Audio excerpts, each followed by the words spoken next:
미가서 정리합니다. 미가서는 미가서 배경이 아하스와 히스기야 시대다. 우리가 알죠. 그래서 이때는 하나님께서 미가를 통해서 북이스라엘의 멸망을 예고합니다. 심판을 경고하는 거죠. 그럴 때 이때 당시는 우리가 알지만은 종교적으로 도덕적으로 극도로 타락했습니다. 그래서 하나님이 이것을 아주 책망을 하는데 북이스라엘에 하나님께서 심판을 경고하는데 하나님께서 이스라엘 처소를 밟으실 것인데 그들이 산들이 높고 골짜기가 밀초같이 되고 물이 비탈길로 물이 쏟아지면은 어떻게 쏟아집니까? 그냥 막을 길이 없죠. 비탈길에 물이 쏟아지듯이 그렇게 하나님 심판하겠다. 그러면서 유다도 마찬가지다. 8절에 이러므로 내가 애통하며 벌거벗은 몸으로 너희들이 들깨같이 애곡하고 타조같이 애통할 것이다. 그러면서 이것을 이방인들에게 알리지 마라. 너희 수치를 이방인에게 보이지 않도록 해라. 그러면서 2장에 보면은 너희가 어떤 범죄를 지었나, 침상에서 죄를 꾀하고 악을 꾸미고 어떤 것을 다른 이웃의 밭들을 탐하고 집들을 탐심이 가득하다 이거죠. 탐욕이 가득하고 모든 면에서 탐욕이 가득하고 하나님이 없습니다. 하나님 믿는 자를 조롱하고 이렇습니다. 그래서 하나님께서 이들을 꾸짖는 거죠. 하나님이 2장 그러면서 2장 12절을 보면 야곱아 내가 반드시 너희 무리를 다 모으고 내가 반드시 이스라엘의 남은 자를 모으고 그들의 처소에 두기를 양떼같이 다시 반드시 모은다는 거야. 하나님께서 이스라엘을 경고하고 심판하지만 하나님께서 하시는 것은 이스라엘을 완전히 망하려고 하는 것이 아니라 다시 회복이 있다는 것을 12절부터 이야기합니다. 그러면서 이 말은 심판할 때 경고할 때 낙심하지 말고 주께로 돌아오기를 원하시는 아버지의 마음을 보여주는 거죠. 그러면서 3장에 보면은 일깨워주기 위해서 돌아오는 것은 회개죠. 일깨워주기 위해서 하나님께서 말씀하시기를 3장에 우두머리들의 지도자들의 타락이 어떤 것이냐. 예, 통치자들아 들으라. 정의를 아는 것이 너희 본분이 아니냐. 그런데 정의가 없고 선을 미워하고 3장 2절에 선을 미워하고 악을 기뻐하고 내 백성의 가죽을 벗기고 그 살을 뜯는다. 지도자들은 이렇다. 그리고 선지자들은 5절에 보면은 내 백성을 유혹하는 선지자들은 입에 자기의 유익을 위해서 입에 뭐 물 것이 있으면 외치고 그렇게 한다는 거죠. 그래서 자기 유익을 위해서 산다. 백성을 위해서 하는 것이 아니다. 그러므로 6절 너희가 밤을 만나고 지금 선지자들이 캄캄한 밤을 만나고 선지자들이 해야 되는 것은 이상을 봐야 되는데 이상을 보지 못하게 하겠다. 그렇게 예언을 밝은 빛 가운데서 예언을 하고 해야 되는데 어둠 안에서 예언도 할 수 없는 그런 상태로 하나님께서 만들어 버리겠다 이렇게 이야기합니다.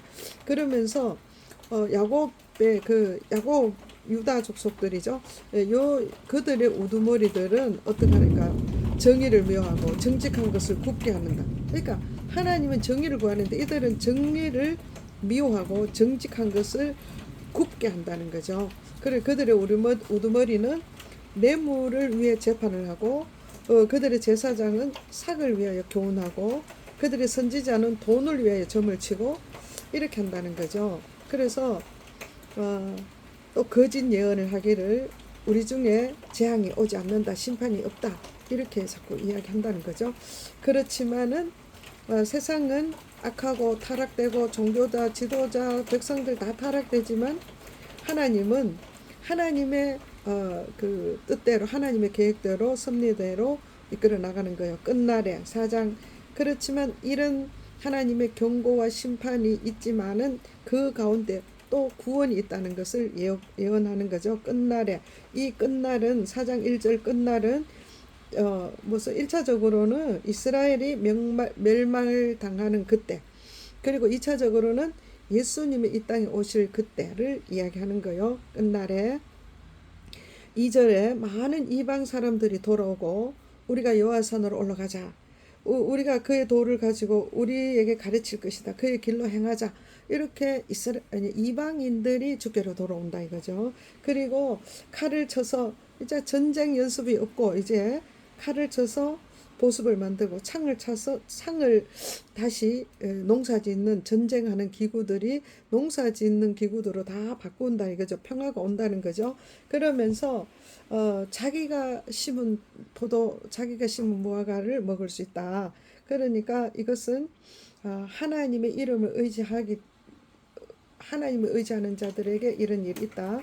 그러면서 그날에는 주님 신약이나 이스라엘의 마지막 그때는 내가 저는 자를 모으고 쫓겨난 자와 내게 환난 받게 한 자를 모아서 하나님께서 그들을 구원하겠다. 그러면서 너희들은 내게로 돌아오라. 그래서 하나님께서는 네 원수들에게서 이스라엘을 속량하신다. 그 이야기를 하는 거죠. 그러면서 5장에 가면은 메시아를 약속하는 거예요. 너희가 이스라엘 백성을 하나님께서 구원할 뿐만 아니라 이제 하나님의 약속 그 메시아 베들레헴 에브라다야. 그러니까 지금 다 망하고 다 없는 것 같고 힘드는 이 상황 속에서도 하나님이 소망을 주는 것은 에브라다야 너는 유다 족속 중에 작을지라도 이스라엘을 다스릴 자가 네게서 나온다. 이스라엘은 지금 지도자가 다 타락되고 부패되고 이런 상황 가운데 힘들잖아요. 그런데 하나님은 너희를 다스릴 자가 온다. 근데 그는 어떠냐? 근본은 상고에 영원이 있느니라. 이것은 상고 영원 그러니까 한 번 왔다가 끝나는 게 아니라 영원히 함께하는 그런 영원한 회복 메시아가 온다는 거죠. 그 후에 그의 형제 가운데 남은 자가 이스라엘을 돌아오고 이스라엘도 돌아오고 여호와 이름을 의지하고 또 그 메시아는 평강의 왕으로 오신다. 그 이야기를 하는 것입니다. 그러면서 5장 10절에 보면 그날에 이르는 내가 하나님께서 네 군마를 네 가운데 멸절하여 병거를 부수고 그러니까 전쟁을 없앤다는 거죠. 그러니까 너희들은 이제 그 회개해라. 회개하고 주께로 돌아오라. 그래서 6장에 보면은 너희는 여호와의 말을 들을지어다 일어나서 산을 향하여 변론하여 작은 산들이 네 목소리를 듣게 하라. 그러니까 이스라엘 백성들이 돌아오기를 하나님이 원하시는데 돌아오는 방법이 뭐냐? 3절에 내 백성아 나를 좀 알아라. 내가 너희들을 출애굽해서 이스라엘을 속량하고 아론과 모세와 미리암을 세워서 그들을 건져냈던 것을 알지 않느냐. 그러면서 발락의 꾀에도 넘어가지 않도록 했고 그렇게 했는 것을 너희가 기억해라.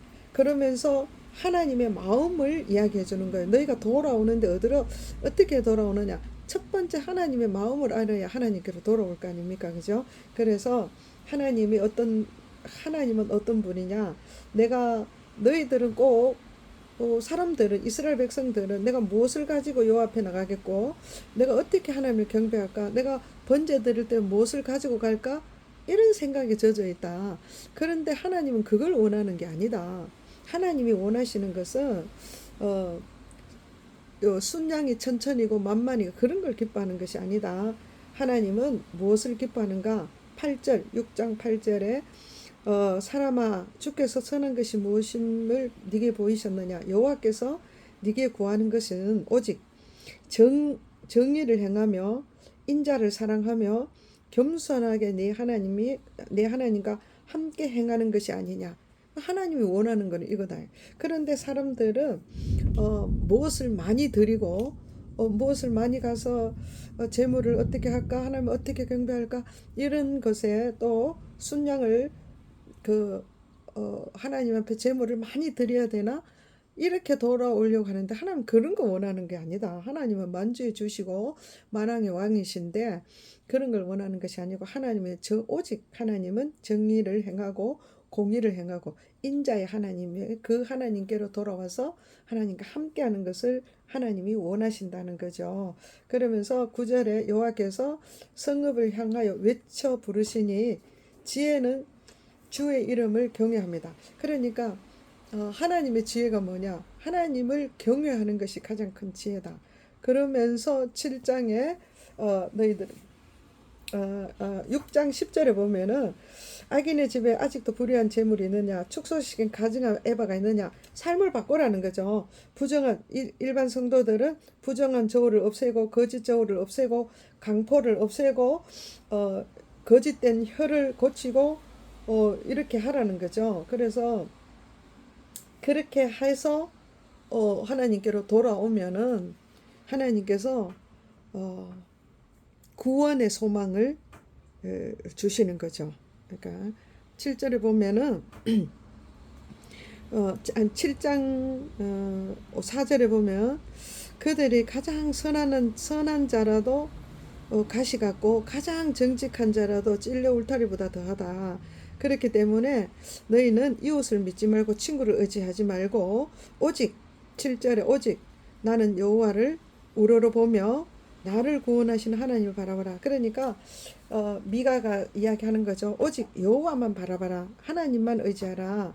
그러면서 대적들이 어떤 말로 그 공격을 해도 그 말에 미혹되지 마라. 그 이야기를 하면서 그 미가 선지자가 권면하는 게 뭐냐 하면은 18절에 주와 같은 신이 어디 있나. 주께서는 죄악과 그 기업의 남은 자의 허물을 사유하시고 인애를 기뻐하심으로 진노로 오래 품지 아니하신다.